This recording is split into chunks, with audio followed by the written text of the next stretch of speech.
The storm came without mercy. Northern Maine had seen bad winters before, but February 2026 brought something different. Something that pressed down on the land like a fist closing around bone. The kind of cold that didn't just bite it erased. Trees bent under white weight until branches snapped like rifle shots in the distance. Wind carved through the forest in waves, each gust stealing another degree of warmth from anything foolish enough to be caught outside. Declan Rourke had chosen this place precisely because it asked nothing of him. At 39, he lived alone in a weather-beaten cabin, tucked 15 miles from the Canadian border, far beyond maintained roads, and farther still from questions people might ask. His body still carried the shape of a soldier, lean and muscular, built for endurance rather than display. But 5 years of solitude had softened the sharp edges. His face was angular jaw squared and shadowed by a short beard that had gone prematurely gray at the temples. Pale eyes watchful and careful, the kind that never fully rested even when sleep finally came. He moved through the clearing outside his cabin with practiced efficiency, splitting logs with an axe that felt lighter than it should. Each swing was precise, economical. No wasted motion. Old habits died hard even when there was no one left to impress with discipline. The radio inside crackled with another weather warning. Blizzard conditions expected to worsen through the night. Wind gusts up to 60 miles per hour. Visibility near zero. Travel not recommended. Declan barely registered the words. He had survived worse places than Maine, or so he told himself every morning when he woke to silence that felt more like accusation than peace. Behind him through the cabin's frost-covered window, Timber watched. The German Shepherd was 6 years old, large, even for his breed, with a thick sable and black coat marked by a faint scar along one flank. The injury had come from shrapnel in a combat zone neither of them talked about anymore. His amber eyes held the steady intelligence of a working dog who had spent years beside men who relied on him to sense danger before it had a name.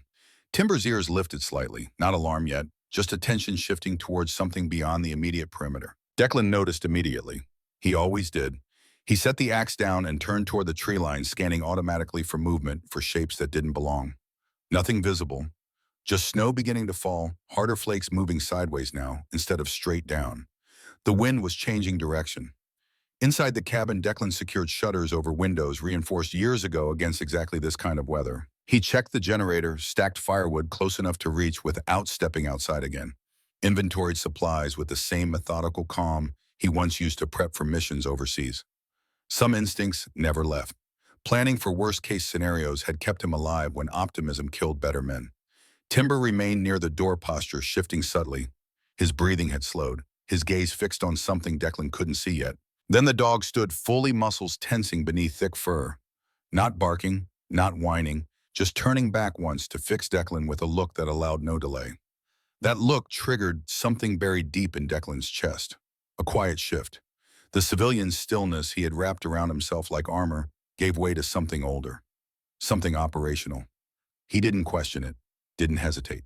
Declan pulled on his heavy coat, grabbed a tactical flashlight from the shelf-coiled rope over one shoulder, and opened the door into a blast of white that stole his breath. The cold struck like a physical blow, immediate and total, the kind of cold that bypassed skin and went straight for bone. Snow swirled in chaotic patterns, wind howling through the trees with a sound like distant screaming.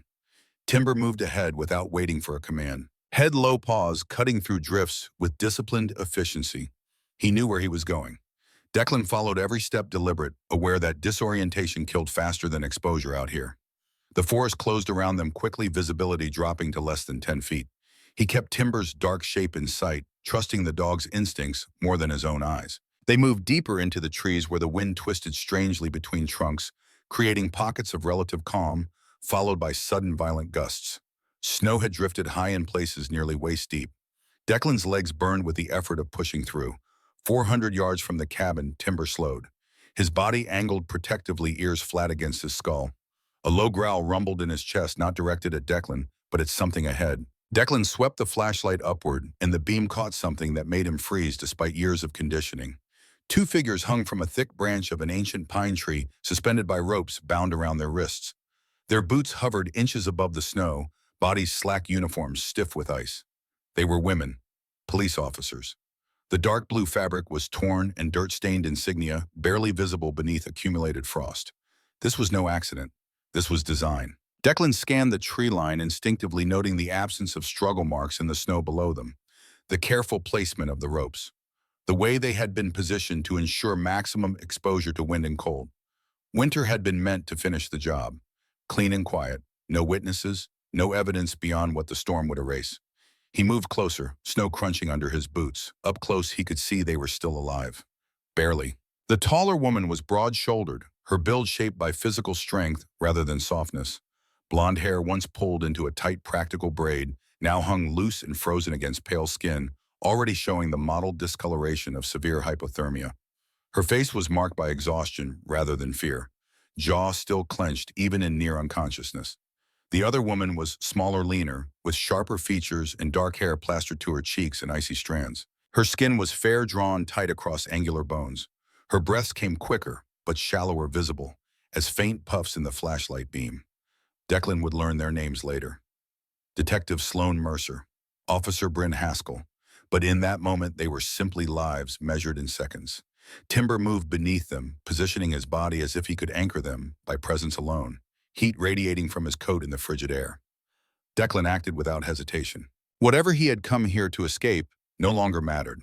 The past he had tried to outrun by choosing isolation, the guilt he carried like a second skin, all of it fell away in the face of immediate necessity. He assessed quickly. Weight distribution, rope tension, order of operations.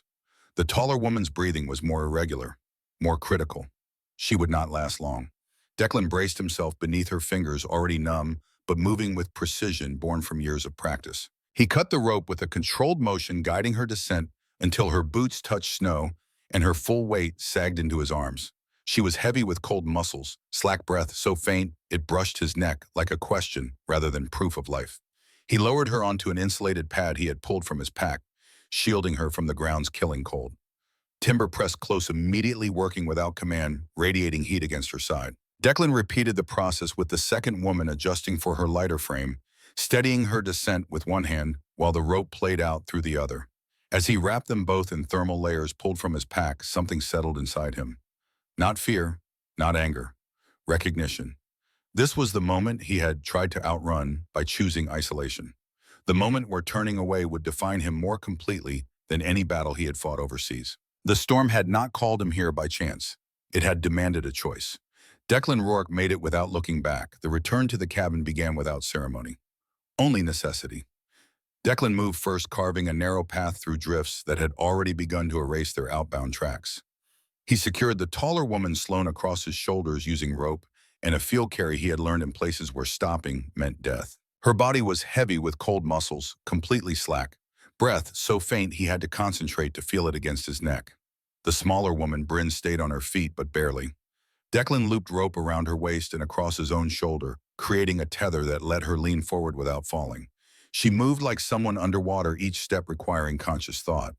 Timber ranged ahead and back, his large frame moving with disciplined economy. At 6 years old, he no longer had the raw speed of youth, but he had something better: judgment. He chose each step carefully, conserving energy, testing footing, always positioning himself between the group and potential threats. The storm had thickened since they left. Snow moved horizontally now, erasing the world beyond arm's reach. Declan navigated by memory and instinct, following the slight downward slope of terrain he had walked 1,000 times. His knee began to ache. The old injury from that blast overseas, the one that had killed 2 men under his command while leaving him standing. The physical wound had healed. The other kind never did. He had come here to outrun that weight. Carrying it again felt strangely clarifying. Bryn stumbled, catching herself on the rope tether. Declan adjusted automatically, slowing his pace by fractions. She was trying to speak, lips moving, but wind stole the words. "Save your strength," Declan said, not looking back. "We're almost there." Almost was relative. Another quarter-mile through terrain that wanted to kill them. Timber stopped suddenly, ears swiveling. Declan froze, scanning the darkness. Nothing visible. But the dog's instincts were rarely wrong. After a long moment, Timber moved forward again, choosing a slightly different line through the trees. Whatever he had sensed, they were avoiding it now. The cabin emerged slowly from the white, its dark shape barely distinguishable from the surrounding forest, until they were nearly upon it. Relief tried to settle in Declan's chest, but he pushed it away. Relief dulled edges, made you sloppy. He maneuvered Sloan onto the porch first, lowering her carefully onto the planks before forcing the door open with his shoulder. Warmth rushed out, thin but precious. Inside, the space was tight and functional. A single large room with a sleeping loft, reinforced walls, a stone fireplace that radiated steady heat. Declan guided Bryn in next, seating her near the hearth, but not too close. Direct heat could kill someone in severe hypothermia as surely as the cold itself. Timber followed, shaking once to clear snow from his coat, then positioning himself between the women and the door. Body angled outward, ears alert. Guard duty came naturally to him. Declan worked with efficient movements that bordered on reverence. He stripped away frozen layers, replacing them with dry wool and thermal blankets. His hands moved steadily despite the cold that had seeped into his own bones. Check for frostbite, monitor breathing, assess core temperature by touch. Medical thermometers were useless below a certain threshold. Sloane's skin was ice-pale, lips tinged blue. Her fingers and toes showed the waxy appearance of severe frostbite. Second degree at least, maybe worse. Bryn was in slightly better condition, but not by much. She had retained some core warmth, probably because of her smaller size and faster metabolism, burning through reserves. Declan prepared warm water bottles, wrapping them in cloth before placing them carefully against their torsos. Not on extremities that could send cold blood rushing to the heart and cause cardiac arrest. He elevated Sloane's legs slightly, monitored her pulse. 48 beats per minute, dangerously slow. Bryn's awareness surfaced, first consciousness returning in stages. Her eyes opened gradually, unfocused at first, then sharpening as she cataloged her surroundings. She tried to speak, but her jaw trembled too violently. "Don't talk yet," Declan said quietly, holding a cup of lukewarm water to her lips. "Small sips. Let your body adjust." She drank carefully, coughing once, then met his eyes with a look that held questions, but also something else. Assessment. She was evaluating him even in her weakened state. Good instincts for a cop. Minutes passed. The only sounds were wind battering the cabin walls, the crackling fire, and Timber's steady breathing. Bryn managed words finally. "You saved us." "Found you," Declan corrected. "Timber found you." As if responding to his name, the dog's tail thumped once against the floor without his gaze leaving the door. "How long were we out there?" Bryn's voice was hoarse, barely above a whisper. "Can't say for certain. Based on your core temperature, at least 4 hours, maybe longer." Declan adjusted the blanket around her shoulders. "Another hour and you wouldn't have made it. Either of you." Bryn's face tightened, not with fear but with anger. The kind that came from understanding exactly how close they had come. "They left us to die," she said, each word deliberate. "Said the storm would clean it up. No bodies, no case." Declan said nothing, just continued working, checking Sloane's vitals again. "My partner," Bryn continued, nodding towards Sloane. Is she going to make it?" "Depends on the next few hours. Her core temp is lower. More frostbite damage." Declan met Bryn's eyes. "But she's strong. She's fighting it." Bryn closed her eyes briefly, something like relief crossing her face. Or maybe prayer. Hard to tell. "What's your name?" Declan asked. "Officer Bryn Haskell. That's Detective Sloane Mercer." She paused. "You military was." "Figured. The way you carry yourself. The gear placement in here." Her gaze swept the cabin's interior, taking in details even through exhaustion. "You expecting trouble?" "Always." It was the truth. The cabin had been built to endure more than weather. Reinforced walls, multiple exits, supplies staged for rapid evacuation. The habits of a man who had learned that preparation was the only reliable form of hope. Bryn tried to sit up straighter, winced, settled back. "We were investigating trafficking. Women disappearing along the Canadian border. 12 and 18 months, all fitting a pattern." Declan continued his work, but he was listening now with the full weight of his attention. "We found something," Bryn said. "Evidence.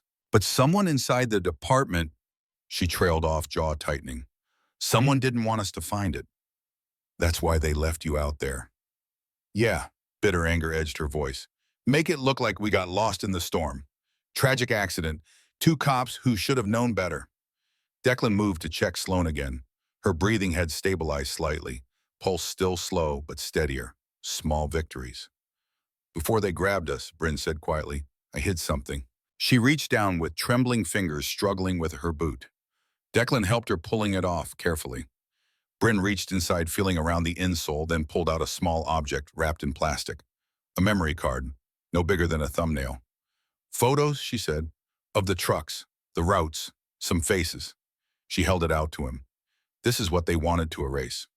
Declan took it, studying the tiny piece of technology that had nearly cost 2 lives. Evidence small enough to hide. Important enough to kill for. There's a laptop, he said, nodding toward a desk in the corner. Old but functional. Can we? Not yet. You need to rest. Both of you. Looking at evidence won't matter if you don't survive the night. Bryn wanted to argue. He could see it in her face. But exhaustion won. Her eyes were already closing again, body demanding sleep it had been denied. Sloane stirred for the first time, a small movement barely noticeable. Her eyelids fluttered but didn't open. A soft sound escaped her throat. Not quite a word, not quite a moan. Declan leaned closer. Detective Mercer, you're safe. You're in a cabin. You're being treated for hypothermia. Don't try to move yet. Her eyes opened briefly, pale blue dulled by cold and exhaustion, but still sharp underneath. She looked at him for a long moment, trying to process. Then her gaze found Bryn sleeping nearby. Some of the tension left her body. Bryn, the word was barely audible. She's okay, warming up. You both are. Sloane's eyes closed again. Not unconsciousness this time, just acceptance.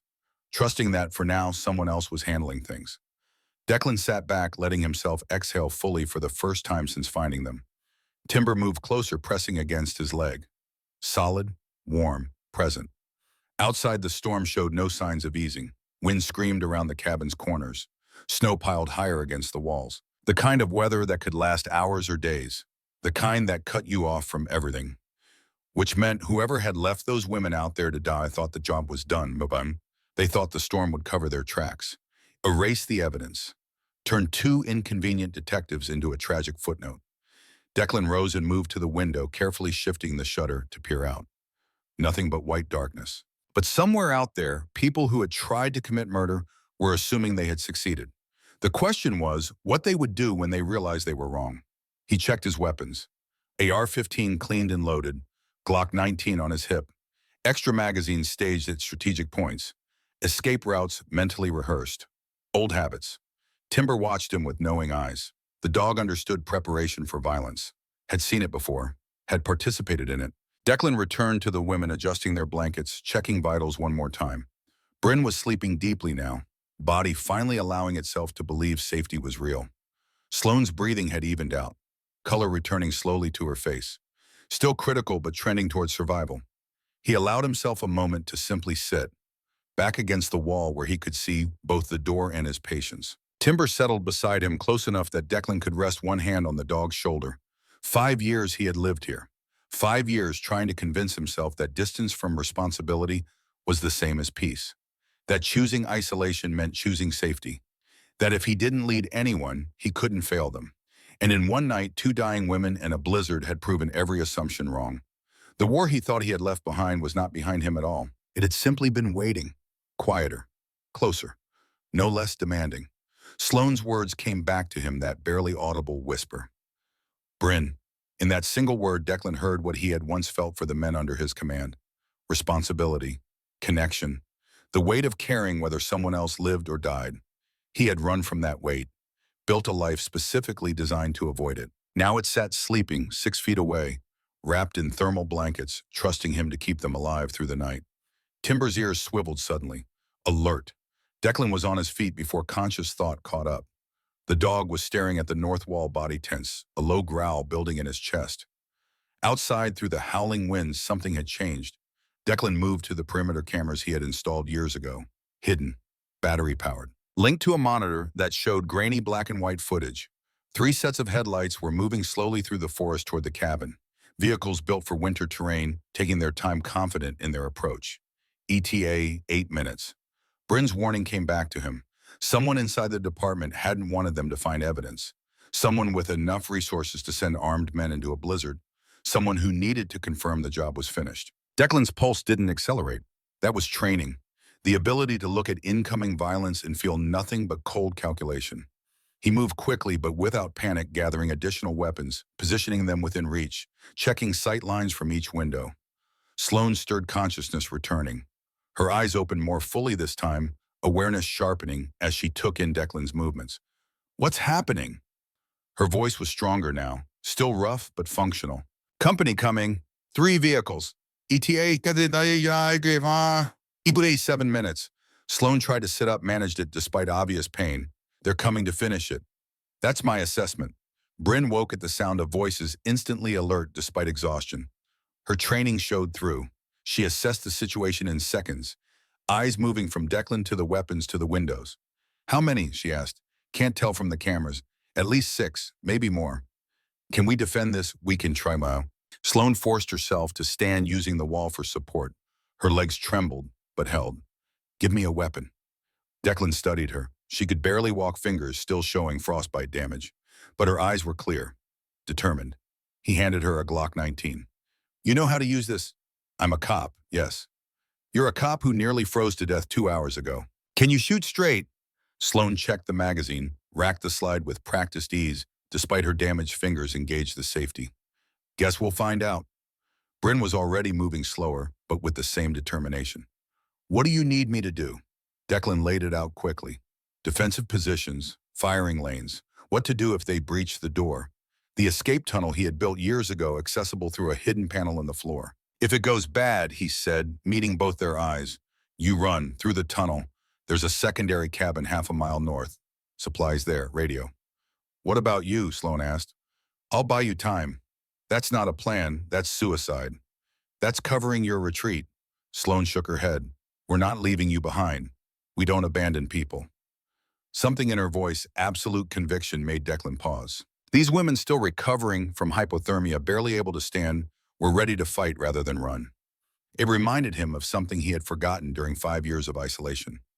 Some people were worth the risk. Timber positioned himself near the door, not anxious but ready, waiting for commands that would come soon enough. Through the window, the headlights were closer now, moving with certainty toward the cabin. No hesitation. They knew exactly where they were going, which meant they had known about this cabin all along, known about Declan, planned for the possibility that he might interfere. This was not just about eliminating 2 detectives. This was about eliminating everyone who knew. Sloane chambered around. Bryn took position near a window with the rifle Declan handed her.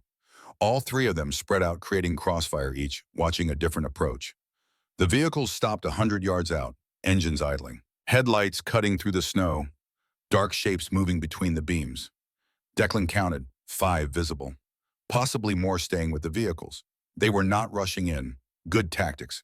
Surrounding first, establishing perimeter. These were not amateur amateurs. They're military, Declan said quietly. Or were. Watch for coordinated movement.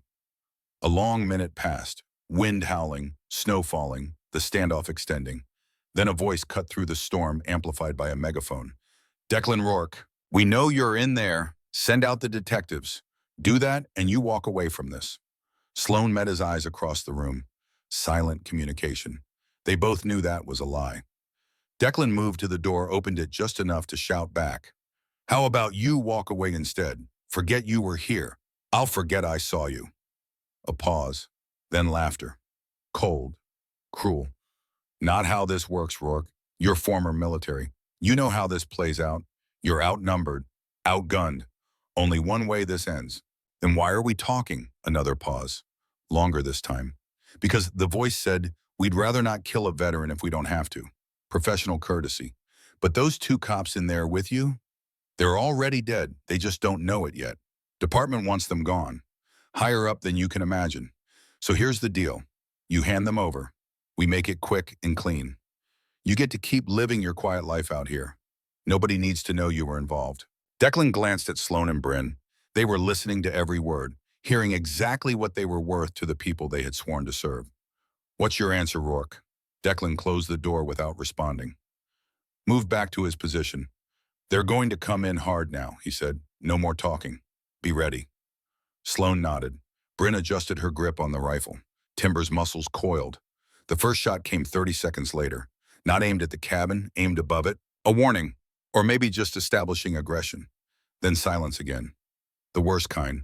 The kind before violence broke loose. Declan's mind moved through probabilities. 5 attackers minimum. Possibly 8. Unknown firepower. Professionals who had planned this. Against 3 defenders, 2 of them half-frozen in a dog. The math was not good. But Declan had survived bad math before. Sometimes survival was not about winning. It was about refusing to lose. He thought about the memory card in Bryn's boot. Evidence these men would kill to suppress. Evidence that meant something worth dying for. 5 years he had told himself he was done being responsible for other people's lives. Tonight the universe was calling him a liar. Through the window, shadows moved closer. Tactical approach, testing for weaknesses. Timber growled low, a sound more felt than heard. And Declan Rourke, who had chosen isolation to escape duty, found himself exactly where duty had always known he would end up. In the moment where choice collapsed into action, where running was no longer an option, where the only direction left was forward. He checked his weapon one last time. Outside, the storm raged on. Inside, 3 people and a dog waited for the violence they all knew was coming. The cabin had held against weather for 5 years. Now it would find out if it could hold against men. The first real shot came through the north window. Not a warning this time.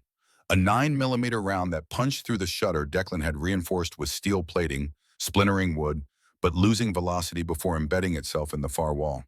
6 inches from where Bryn had been standing 2 seconds earlier. She had dropped on instinct, military training overriding the exhaustion still dragging at her limbs. Declan returned fire immediately. 3 controlled bursts through the damaged shutter, aiming low, where shadows moved against the snow. Not trying for kills, trying to establish cost, trying to make them think twice about the next approach. A grunt of pain from outside. Someone hit, though probably not fatally. The shadows pulled back, regrouping. North side reinforced, Declan called out, moving to the east window. They'll probe west next. Sloane had positioned herself there, already Glock held in a 2-handed grip, despite fingers that still showed waxy discoloration from frostbite. Her hands trembled slightly, but when she aimed, the barrel stayed steady enough. Timber had moved to the center of the room, equidistant from all entry points, body coiled and ready. His amber eyes tracked sounds. Declan's ears could not separate from the wind. Outside, the attackers were doing exactly what Declan had predicted. Professional tactics, establishing firing positions, creating crossfire angles. These were not local thugs hired for intimidation. These were men who understood small unit operations, which meant whoever had sent them had resources, money, connections. Bryn crawled to Declan's position, staying low. How long can we hold? Depends on their ammunition and patience. Declan ejected his magazine, checked the rounds remaining reloaded. They have to be careful. They want it quiet. Sustained gunfight out here. Even in this weather, someone might notice eventually. Park rangers, border patrol. So they'll try to end it fast. That would be my play.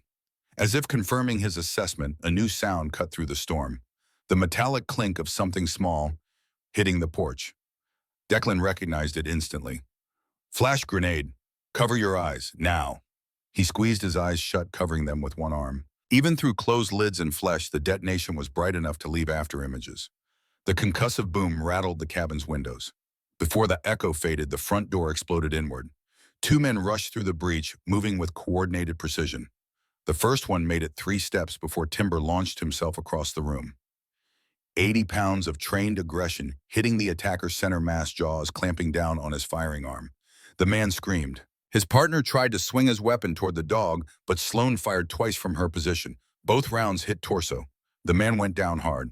Declan was already moving, closing the distance, while the first attacker struggled with Timber. A single strike to the temple with his rifle butt. The man collapsed. Timber released immediately, training overriding prey drive, and retreated to Declan's side. Blood on his muzzle. Alert but controlled. Good boy, Declan said quietly. Guard. The dog positioned himself between the downed attackers and the women watching for movement. Declan checked both men quickly. The one Sloane shot was dead or dying, blood pooling beneath him. The one Timber had taken down was unconscious, breathing, but out of the fight. He zip-tied the unconscious man's hands behind his back, searched him for weapons and identification. No wallet, no ID, but the radio clipped to his vest was still functional. Bryn had moved to secure the door as best she could, dragging a heavy trunk across the opening. It would not stop another assault, but it would slow one down. 3 outside still, Declan said, listening to the tactical frequency on the captured radio. Voices coordinating, reporting casualties, adjusting strategy. They're pulling back to reassess. Sloane's face was pale, drawn tight with pain and shock. She had just killed a man, possibly her first. The training kept her functional, but the cost showed in her eyes. You did what you had to, Declan said, meeting her gaze. He would have killed all of us. She nodded stiffly, did not speak, saving words for when they might matter more than silence. The radio crackled. A different voice this time. Older, carrying authority. Rourke, you just made this personal. Those were good men, expensive men. Someone's going to pay for that. Declan picked up the radio, keyed the transmit button. You sent them to die? That's on you. We sent them to do a job. A simple job. Two cops who couldn't leave well enough alone. But you had to play hero. Now we've got bodies. Complications. Walk away. Take your people and go. I've got evidence cached in 3 locations. Anything happens to us, it goes to the FBI, the press, and the Attorney General. Your operation is over either way. A long pause. Declan could almost hear the calculation happening on the other end. You're bluffing. Test me. Another pause. Then the voice changed tone. Colder. More final. You don't know who you're dealing with, Rourke. This goes higher than you can imagine. Federal protection. Political cover. You think some cached evidence matters? We've buried deeper problems than 2 dead cops in a SEAL with PTSD. The transmission ended. Bryn had been listening, her face growing harder with each word. They're not leaving. No. They're going to kill us, all of us, and make it look like we never existed. Declan did not disagree. He moved to the unconscious attacker, grabbed him by the vest, dragged him away from the door. The man was starting to come around, groaning, eyes unfocused. Wake up, Declan said, not gently. The man's eyes focused gradually. Fear registered when he saw Declan's face. Then defiance. I'm not telling you anything.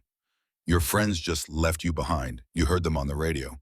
They're writing you off as acceptable losses. You really want to die protecting people who won't even collect your body.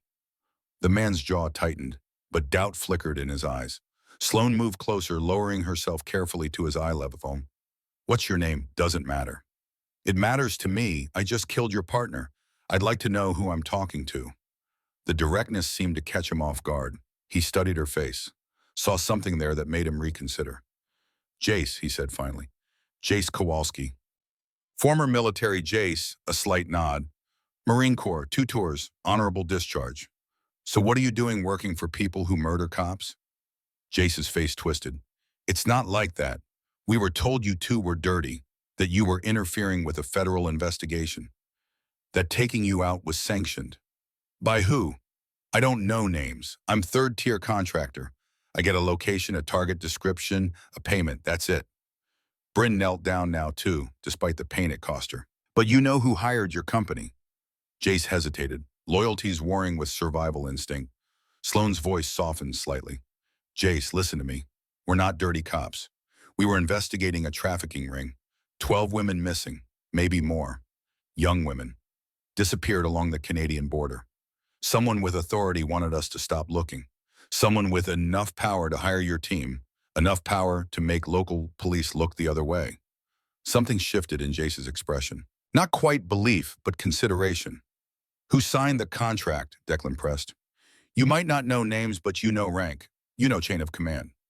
Jace swallowed hard. Sheriff, your sheriff, Clayton Roth. He coordinates through some lieutenant. Vaughn, I think. She handles logistics. The words hit Sloane like a physical blow. Her face drained of color. Bryn caught her arm, steadying her. You know this sheriff.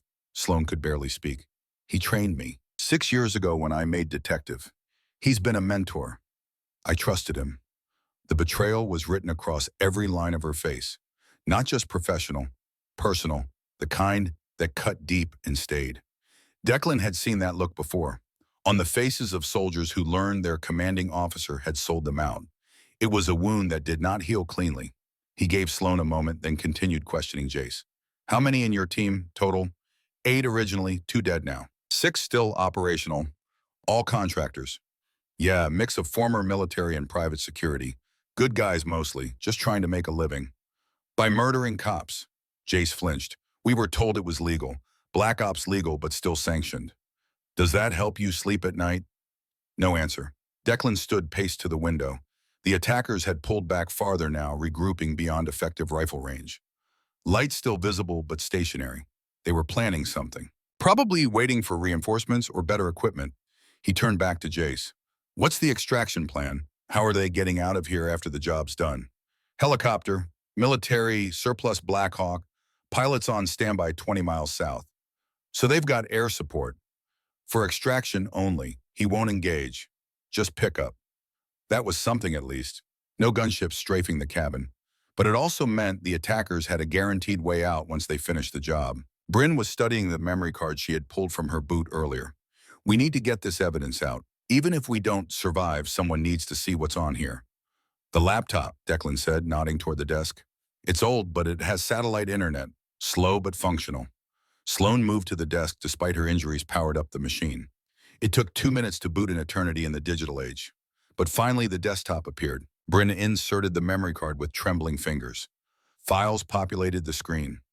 Dozens of them. Photos, documents, scanned permits. Bryn opened the first image. A modified truck, large cargo area with false walls, GPS coordinates stamped in the metadata. Second image, the same truck at a different location. More coordinates. Third image, a man in an expensive suit standing beside the truck, face partially visible. And on his right hand, clearly visible, even in the low light, a distinctive turquoise ring set in silver. Sloane stared at the image. That's Roth. That's definitely Sheriff Clayton Roth. Bryn opened more files, bank records, wire transfers, amounts in the hundreds of thousands, accounts in the Cayman Islands, names that meant nothing to Declan but clearly meant something to the two detectives. This isn't just trafficking, Bryn said, voice tight. This is organized, multi-state, federal-level corruption. She opened a document, a list. 12 names, 12 women, ages ranging from 19 to 34, dates of disappearance, last known locations. Bryn's hand moved to one name. Stop there. Lila Haskell. Sloane looked at her. Your sister. Bryn nodded, unable to speak. Her younger sister, missing 18 months. The reason Bryn had become a cop.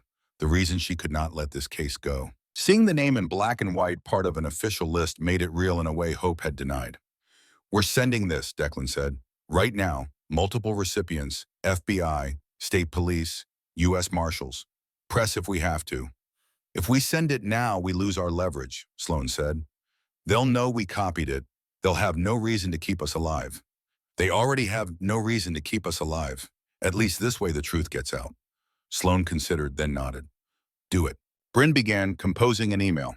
Subject line urgent. Evidence of federal trafficking operation. She attached every file from the memory card, typed a brief explanation, added the GPS coordinates of their current location. Her fingers paused over the keyboard. Who do we send it to? We can't trust local FBI. Vaughn's their contact. She might have more reach. Declan pulled out his own satellite phone. I've got one contact. Cassidy Thorne, U.S. Marshal, former SEAL teammate. If anyone can be trusted, it's her. He dictated the email address. Bryn added it to the recipient list, then added 3 more. Major news outlets. Redundancy. Her finger hovered over the send button. Once this goes, she said, everything changes. We can't take it back. Good, Sloane said. Let it change. Bryn clicked send. The progress bar crawled across the screen. Satellite internet was glacially slow. 40%, 50%. The cabin's walls felt thinner suddenly, more fragile. Outside the radio Declan had taken from Jace crackled to life. All units, new orders. Cabin is to be destroyed. Total loss. No survivors. Burn it down and bug out. Helicopter, ETA 20 minutes. Sloane's eyes met Declan's. They had maybe 20 minutes before fire consumed everything. 70% uploaded, 80%. Timber's ears swiveled toward the back of the cabin. A new sound, not gunfire, something else. Declan moved to the rear window, looked out carefully. Dark shapes approaching from the west, carrying something bulky. Fuel cans. They were going to burn them out. 90%, 95%. Come on, Bryn whispered to the computer. Come on. 100%. Message sent. Declan was already moving, grabbing the essential gear bag he kept packed for emergencies. Escape tunnel. Now, we've got maybe 2 minutes before they light this place up. He pulled back a heavy rug near the north wall, revealing a trapdoor. Yanked it open. Darkness below. Ladies first. Move. Sloane went without argument, dropping into the tunnel despite her injuries. Bryn followed, then Timber, who jumped down without hesitation. Declan grabbed Jace by the vest, pulled him upright. You're coming too. Try anything, I'll leave you for the fire. Jace did not resist. Whatever loyalty he had felt toward his employers had evaporated when they ordered the cabin burned with him still inside. Declan shoved him toward the tunnel opening. Jump! Jace dropped into darkness. Declan followed, pulling the trapdoor shut above them. The tunnel was narrow, 4 feet high, reinforced with timber supports. Declan had dug it himself over the course of 6 months. an escape route that opened a quarter-mile north, hidden in a natural ravine. They moved in single file, Sloane leading despite her injuries driven by pure determination. Bryn behind her, Timber next, his large frame barely fitting. Jace hands still zip-tied. Declan bringing up the rear. The tunnel sloped downward, water pooling in low spots. The ceiling dripped. The air was close and cold, but not freezing. Earth insulation kept it a few degrees above the outside temperature. Behind them, muffled but unmistakable, the sound of breaking glass, liquid sloshing. Then the whoosh of igniting gasoline. The cabin was burning. 5 years of isolation. 5 years of careful preparation. 5 years of convincing himself that distance equaled safety. All of it going up in flames. Declan felt nothing about the loss, just kept moving forward, one hand on Timber's hindquarters while guiding the dog through the tight space. They emerged 10 minutes later in the ravine, snow immediately coating them, wind stealing the warmth they had retained. Sloane pulled herself out, first collapsed against a snowbank, breathing hard. Bryn followed, then helped Declan pull Timber up. The dog shook snow from his coat, immediately alert again. Jace came last. Declan kept his pistol trained on him throughout. "Where now?" Bryn asked, teeth chattering, despite the thermal layers. Declan pointed north. "Secondary cache, half a mile, shelter supplies, communications." "Can we make it?" He looked at Sloane. She could barely stand. Looked at Bryn, still recovering from hypothermia. Looked at Timber, who was strong but not invincible. "We don't have a choice." Behind them, orange light flickered through the trees.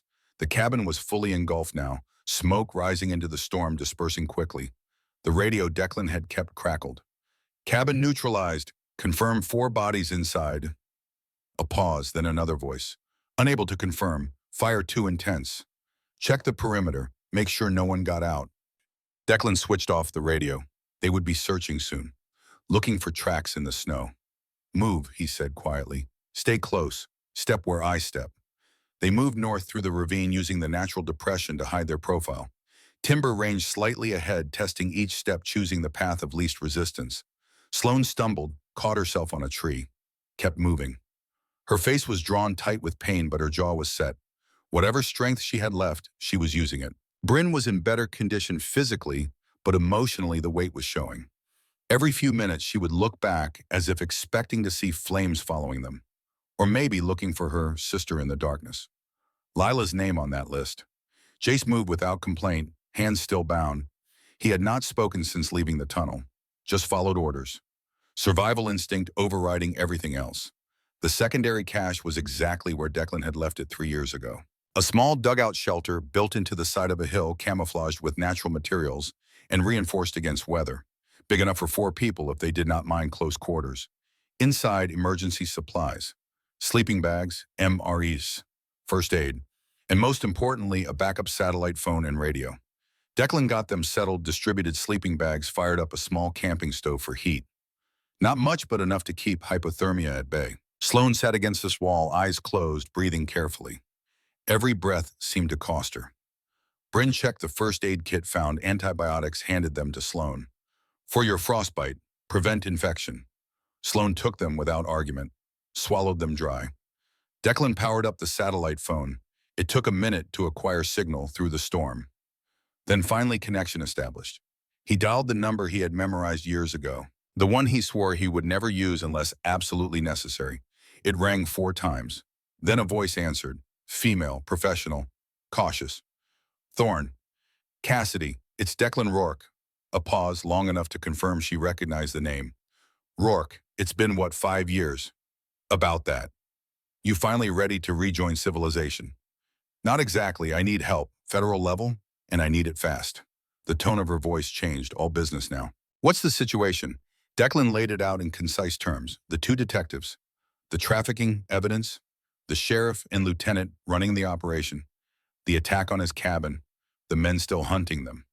Cassidy listened without interrupting. When he finished, she was quiet for a moment.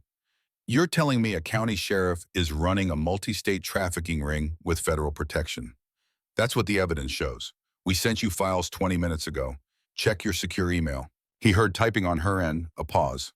More typing. "Got it. Opening now." Another pause, longer this time. "Jesus Christ," Cassidy said quietly. "This is real. This is all real. Can you help?" "I can do better than help. I can bring in the full weight of the U.S. Marshal Service. But I need coordinates. Where are you right now? Declan gave her their location, GPS down to 6 decimal places. Okay, I've got assets in the region. Helicopter can be airborne in 30 minutes, but the weather up there is bad. They might not be able to fly until it clears. How long? Forecast says the storm breaks around dawn, 6 hours from now. 6 hours. Declan looked at Sloan at Bryn, looked at Timber already curling up near the stove for warmth. We can hold 6 hours. What about the hostiles still active? 6 of them, armed, professional. They know we're out here somewhere. They'll be hunting. Can you evade until dawn? We'll have to. Cassidy's voice softened slightly. Declan, don't do anything stupid. You've got civilians with you. Your job is to keep them alive, not engage. Understood. I mean it. You've got nothing to prove. Just survive until we get there. Copy that.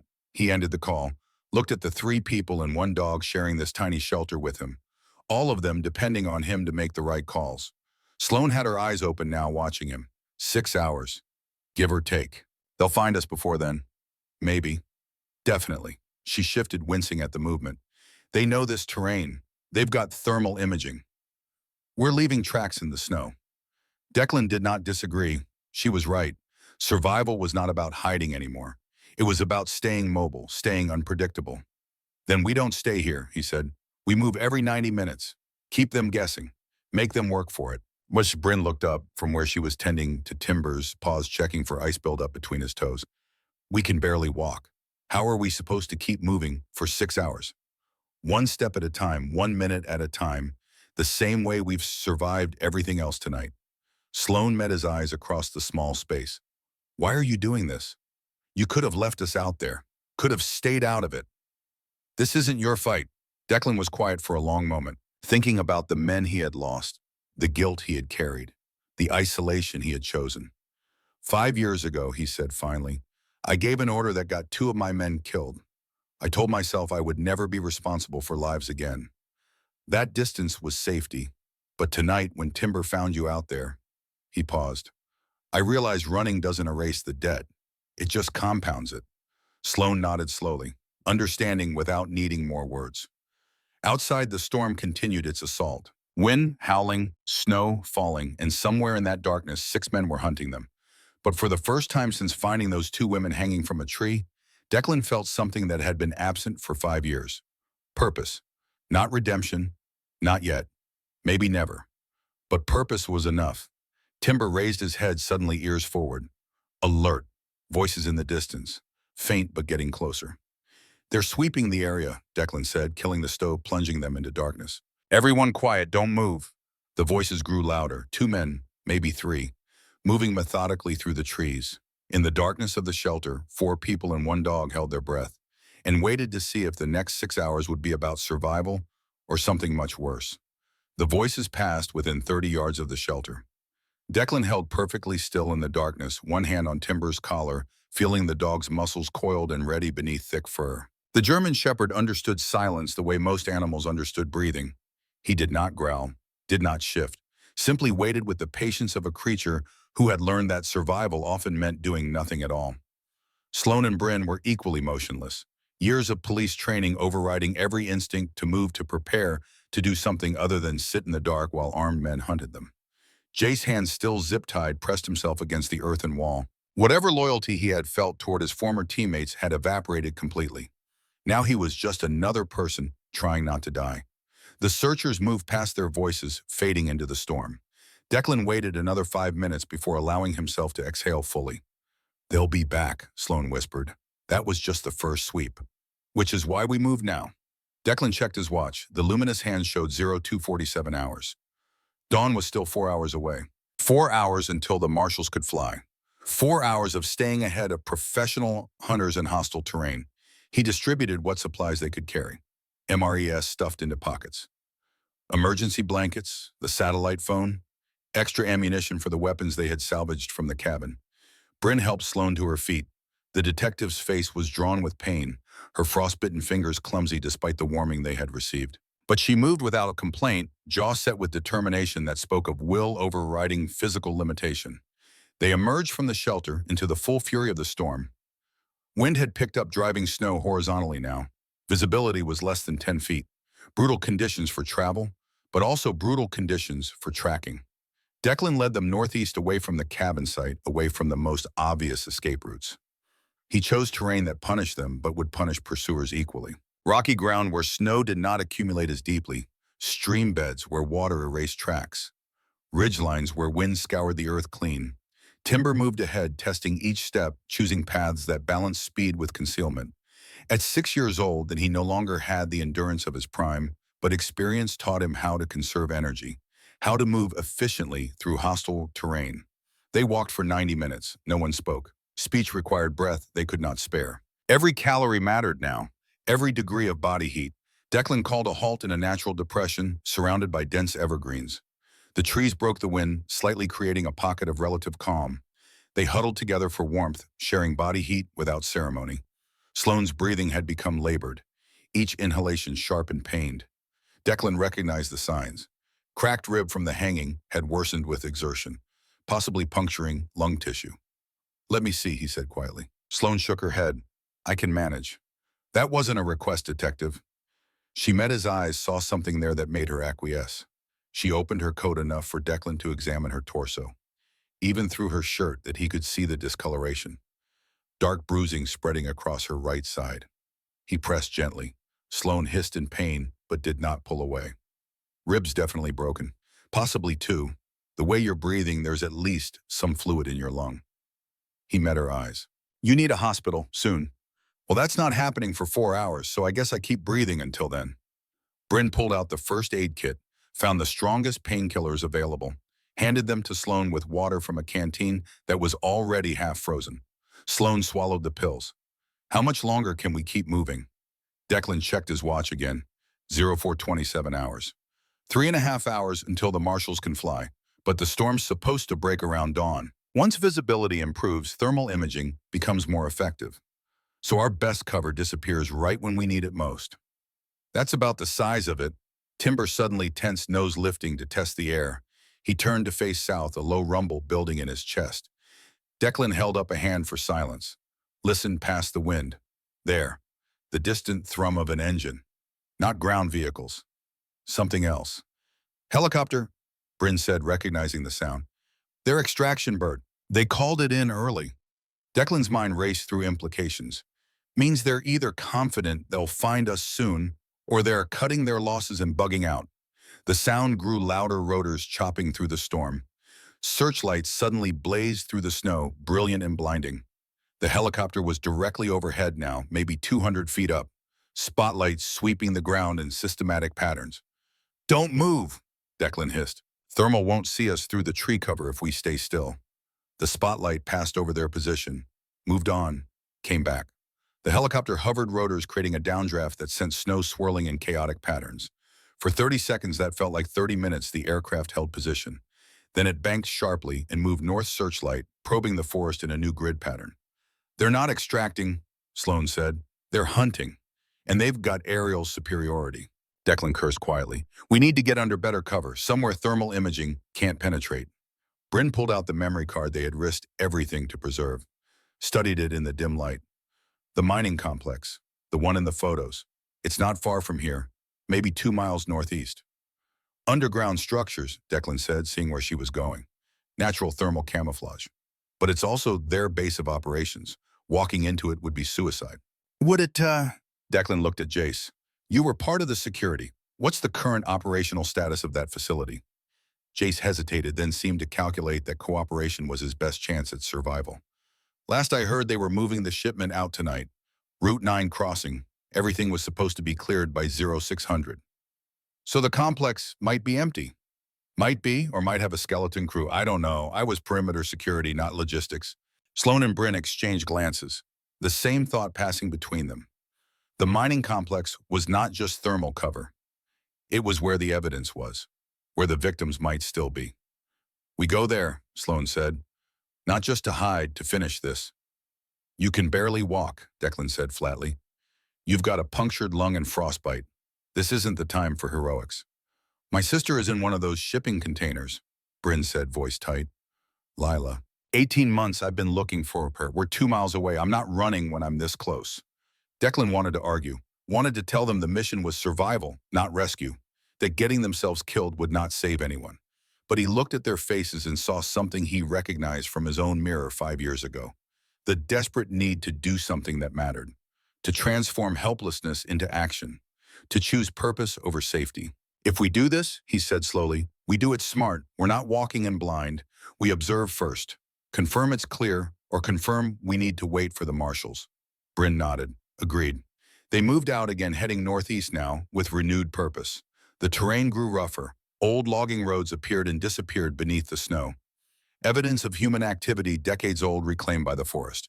The helicopter passed overhead, twice more searchlight probing. Each time they froze, relying on the dense canopy and falling snow to mask their thermal signature. Each time it moved on without spotting them. Timber began favoring his left hind leg slightly. The cold was affecting him too. Declan called a brief halt, checked the dog's paws for ice buildup, found chunks packed between his toes. He cleared them carefully, feeling Timber's muscles tremble with fatigue. How much farther? Sloane asked. Her voice had weakened noticeably. Half a mile, maybe less. Declan offered her water. She drank sparingly. You still with us? Until I'm not. They covered the last distance slowly. The mining complex emerged from the storm like a ghost of industrial ambition. Old structures sagging under years of neglect. Rusted equipment half buried in snow. And newer additions. Lights strung between buildings. Fresh tire tracks. The infrastructure of an operation trying to hide in plain sight. Declan found an observation point on a ridge overlooking the complex. They settled into position using binoculars to survey the layout. 3 large shipping containers positioned near what looked like the main mine entrance. 2 trucks parked beside them. Lights on in a temporary structure that might be an office or barracks. I count 2 guards, Bryn whispered, both near the office. Could be more inside the containers or the mine itself. Declan scanned methodically. This feels wrong, too quiet for an active operation. As if confirming his suspicion, one of the guards answered a radio call. Even at this distance, Declan could hear the tinny voice through the cold air. Final extraction confirmed. Route 9 clear. Move the shipment now. The guards moved with sudden urgency, opened the first shipping container. Even from 100 yards away, Declan could see figures moving inside. People, women, being herded out at gunpoint. Bryn's hand tightened on her binoculars. That's them. That's the victims. Sloane counted quietly. I see 9, no 10, all female, young. One woman stumbled as she climbed down from the container. A guard grabbed her arm roughly, shoved her toward the truck. She fell in the snow, did not get up fast enough. The guard raised his hand to strike her. Timber growled low in his chest, a sound of pure aggression. Declan's finger moved to his rifle's trigger guard, not aiming yet, but ready. The guard did not strike. Another voice called out, ordering them to move faster. The woman was pulled to her feet, pushed toward the truck with the others. We can't just watch this, Bryn said. We have to do something. Against how many hostiles, with what backup? Declan kept his voice level. We wait for the marshals, 3 hours. In 3 hours, those women will be across the Canadian border. Gone. We'll never find them again. In 3 hours, we'll have federal support, proper resources, the ability to actually save them instead of getting everyone killed in a poorly planned assault. Sloane shifted position, wincing. He's right, Bryn. We can't help them if we're dead. But Bryn was not listening anymore. She was staring through the binoculars at one particular woman being loaded into the truck, younger than the others. Dark hair, familiar features even at this distance. That's Lila, Bryn whispered. That's my sister. Sloane took the binoculars, looked. Her face tightened. Bryn, don't tell me to wait. Don't tell me to be smart. That's my baby sister. I've been looking for her for 18 months. She's right there. Declan understood the impulse, the desperate need to act, but he also understood mathematics. 2 guards visible, unknown number inside. 4 people, one seriously injured, one with his hands tied, 1 dog against professional security in their own facility. The math was bad, but before he could say anything, the situation changed. Lights swept across the access road, a convoy approaching. 4 vehicles, official markings barely visible through the snow. Sheriff's Department, State Police. That's Roth, Sloane said, recognizing the lead vehicle. He's here personally. The convoy pulled into the complex. Doors opened. Sheriff Clayton Roth stepped out, distinctive turquoise ring, visible even at this distance as he gestured orders. With him, a woman in a state police uniform, Lieutenant Iris Vaughn, And behind them a third figure, older, wearing a suit despite the weather, moving with the confidence of someone accustomed to authority. "Who's that?" Bryn asked. Jace, who had been silent until now, spoke up. "That's the senator, the one mentioned on the radio. I've only seen him once before, but that's him." The pieces clicked into place. This was not just local corruption, not just state-level facilitation. This went to the federal government, a senator directly involved in trafficking operations. Roth approached the guards, spoke briefly. One of them pointed toward the ridge, toward where Declan and his group were hidden. They had been spotted, or someone had reported their location. "We need to move," Declan said. "Now." But before they could retreat, the radio on Jace's vest crackled to life, the one Declan had forgotten to disable. Roth's voice came through clearly.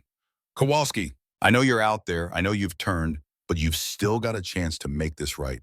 Bring me those 2 cops in the SEAL. Do that, and you walk away clean. Stay with them, and you burn with them."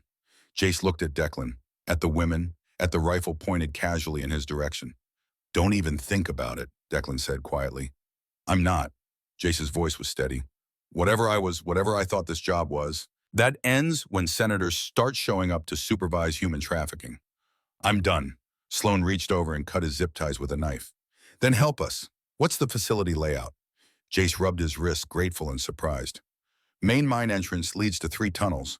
The containers are temporary holding. They move people through the tunnels to the Canadian side, 3 miles underground, comes out in an abandoned quarry across the border.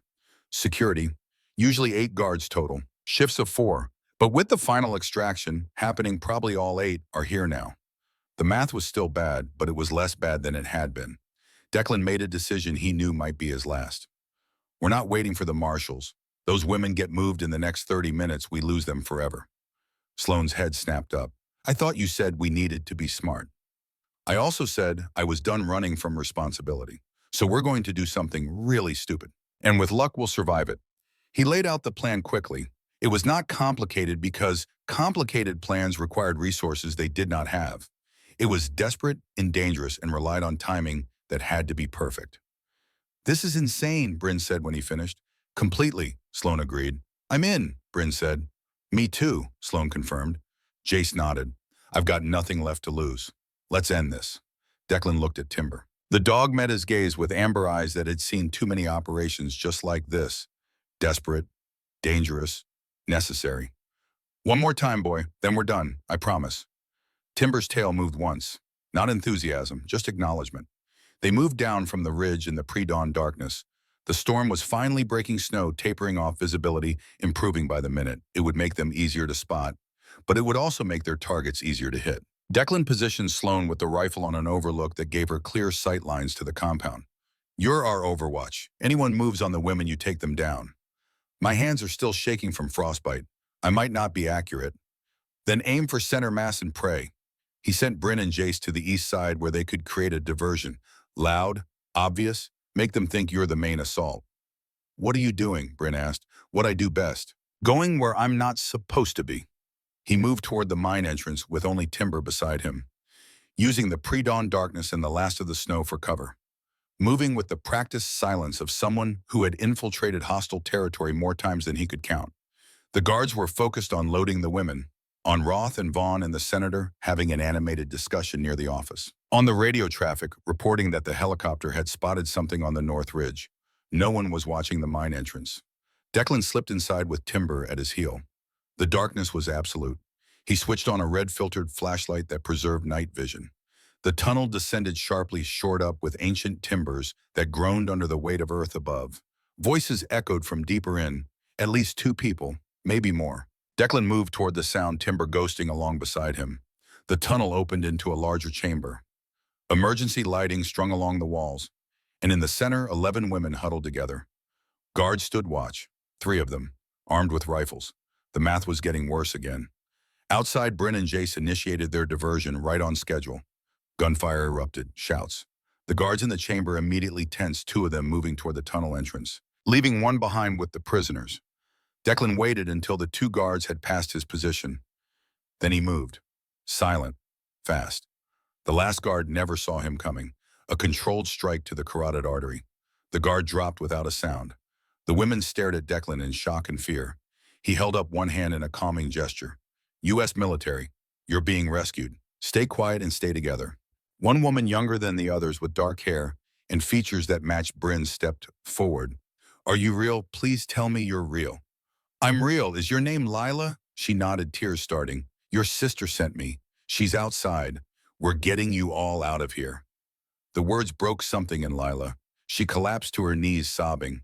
The other women gathered around her, supporting her, their own tears flowing now. Declan keyed his radio. Package secured, 11 souls. Need extraction immediately. Sloane's voice came back. North entrance clear. Bring them out. But before Declan could move, Timber growled. The two guards were returning, having realized the diversion was just that, a diversion. Get behind me, Declan ordered the women. Stay down. The guards came through the tunnel entrance firing. Declan returned fire, dropping one immediately. The second ducked back into cover. Stalemate. Declan could not advance without exposing the women. The guard could not advance without exposing himself. Then Timber moved, without command, without hesitation. The German shepherd launched himself past Declan straight at the guard's position. The guard swung his rifle toward the dog, fired. The shot went wide. Timber hit him at full speed. 80 pounds of trained aggression. Jaws clamping down on the guard's firing arm. The rifle clattered away. Declan was moving before the weapon hit the ground. Close the distance. Put the guard down permanently. Timber released, stepped back. Blood on his muzzle. A new wound on his left hind leg where a bullet had grazed him. Timber heel. The dog limped back to Declan's side. Bleeding. Exhausted. But mission complete. Move, Declan told the women.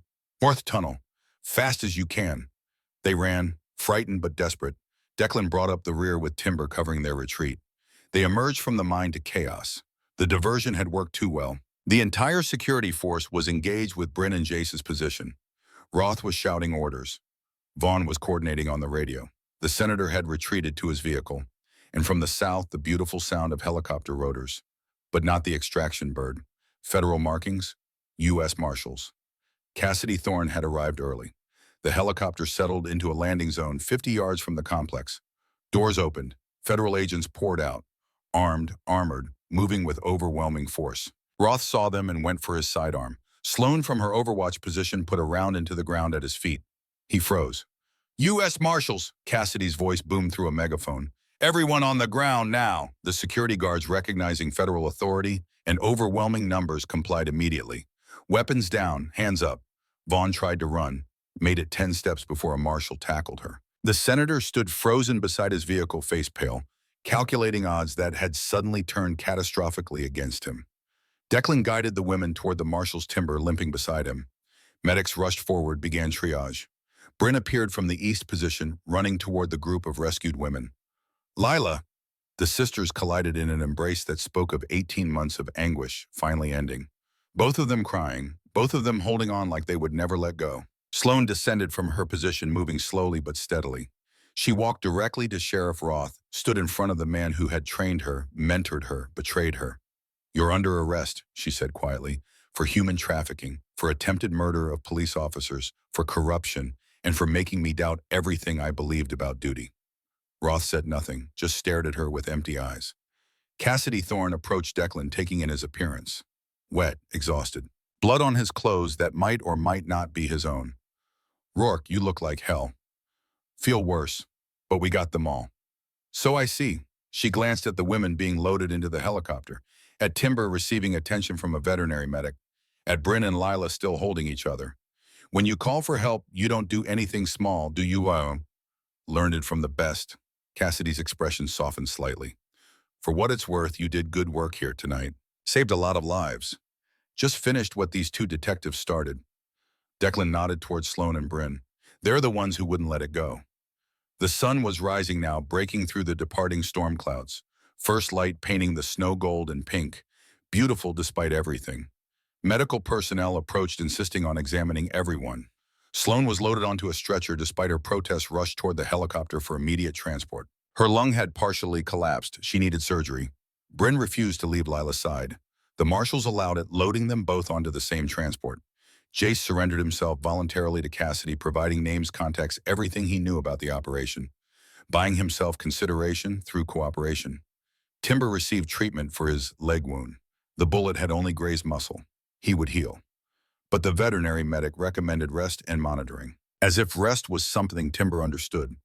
Declan sat on a fallen log watching federal agents secure the crime scene, watching justice finally arrive in the form of handcuffs and evidence bags and procedures that would dismantle an 8-year operation. Cassidy sat beside him. We found the server, records going back almost a decade, wire transfers, routes, manifests, and a list of buyers that's going to shake foundations when it goes public. How many victims total? 53 women we can confirm. Probably more. We're cross-referencing missing persons reports across 4 states. 53. The number settled heavy in Declan's chest. The senator? Lawyered up immediately. But with the evidence we have, he's done. Career over. Criminal charges pending. He'll spend the rest of his life in prison if the DOJ does its job. And if they don't, then I'll make sure the evidence leaks to every news outlet in the country. Cassidy's voice hardened. One way or another, there will be accountability. They sat in silence for a moment, watching the sun climb higher, watching the nightmare of the last 12 hours transform into the procedural machinery of justice. What are you going to do now? Cassidy asked. The cabin's gone. You can't go back there. Declan had been thinking about that. The cabin had been his refuge, his isolation, his attempt to escape responsibility. It had also been a lie. I don't know, he said honestly. Haven't thought that far ahead. Well, when you figure it out, the Marshal Service could use someone with your skill set, tactical consultant, training role. Nothing frontline if you don't want it, but we could use you. I'll think about it. Do that. Cassidy stood, extended her hand. And Rourke, thank you for not walking away when you could have, for doing the hard thing. Declan shook her hand, felt the weight of recognition, of being seen not for what he had run from, but for what he had chosen to do. The helicopter lifted off with Sloan and Bryn and the rescued women. Another transport was inbound for evidence and prisoners. Timber limped over, settled beside Declan with a heavy sigh. Mission complete. Body demanding rest that had been denied for too long. Declan rested his hand on the dog's head. We did it, boy. We actually did it.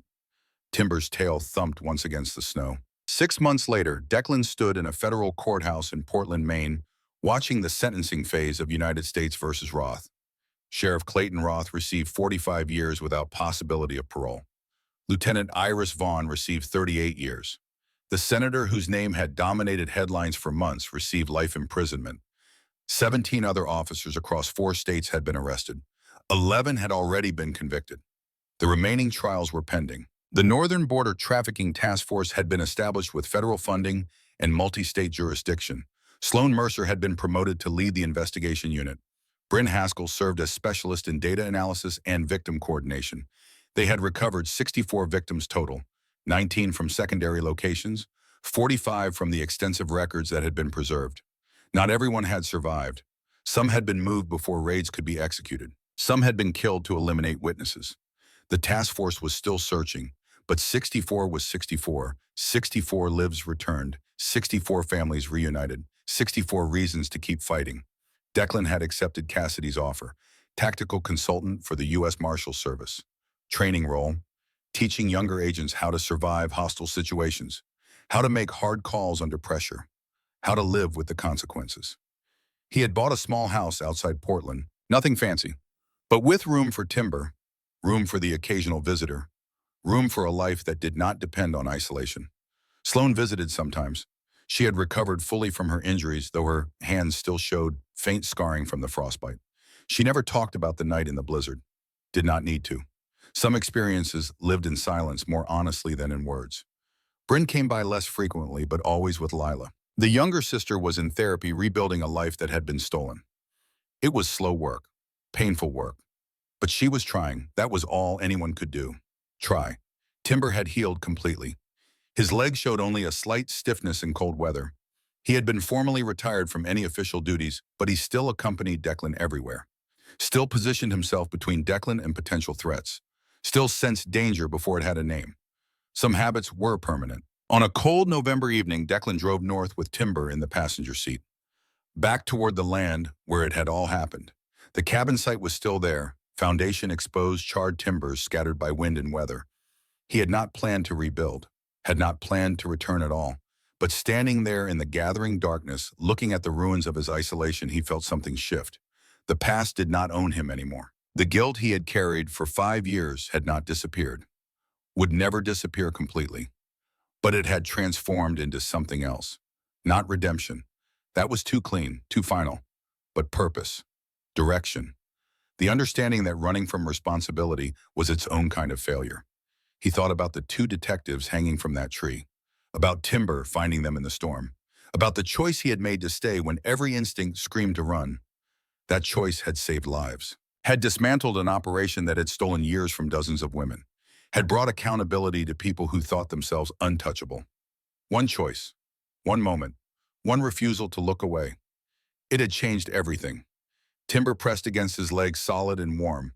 The dog looked up at him with amber eyes that had seen the worst of humanity and still chose to protect it. "We're not coming back here," Declan said quietly. "This part's over." Timber's tail moved once. Agreement or understanding? Hard to say. They drove back toward Portland as darkness fell. The forest gave way to towns. Towns gave way to the city, lights burning against the cold. Declan thought about Sloan leading the task force with the same determination that had kept her alive through hypothermia and gunfire. About Bryn using her pain to fuel justice for others who had suffered. About Lila fighting every day to reclaim herself. About the 64 women who had been given their lives back. Not saved, that was too simple, too clean. But given a chance, given hope, given the space to rebuild what had been broken. Sometimes that was all heroism could offer. Not rescue from every darkness, but presence in the darkness. The refusal to let people die alone in the cold. At home, Declan let Timber out into the small fenced yard. The dog moved through his familiar territory, checking perimeter, ensuring safety, then settled on the porch, watching the street with patient vigilance. Inside, Declan made coffee, sat at the kitchen table with files from the next training session he was scheduled to teach. Young marshals who needed to understand that survival was not about never being afraid. It was about functioning through fear, about making hard calls when every option felt wrong. His phone buzzed, a text from Sloan. "Update: 2 more victims recovered in Vermont. Total now 66. Task force expanding. This fight continues." Declan texted back. "Good work. Stay safe." Her response came immediately. "Always. You taught me that." He set the phone down, looked out the window at Timber keeping watch. 5 years he had lived in isolation, believing distance equaled peace, believing that if he never led anyone again, he could never fail them. The blizzard had proven him wrong. Peace was not found in distance. It was found in purpose. In choosing to stay when staying was hard. In refusing to look away when looking away was easier. The mission continued. It would always continue. Evil did not end because good people fought back once. It required constant vigilance, constant choice, constant willingness to step into the cold when others needed warmth. But that was okay, because Declan Rourke was no longer running. He was standing his ground, and that made all the difference. Outside, the first snow of the new winter began to fall, soft and quiet, beautiful despite everything. Timber lifted his head, watched the flakes accumulate on the ground, then settled back into patient observation, ready for whatever came next. Together, the man and the dog, who had found 2 dying women in a blizzard, waited for morning, for the next call, for the next moment when choice would matter more than fear. And in that waiting, they found what 5 years of isolation had never provided. Not redemption, not peace, but something simpler and more valuable. Purpose, the kind worth living for, the kind worth fighting for, the kind that meant when the storm came again, and it always came again, they would not run. They would face it together until the very end.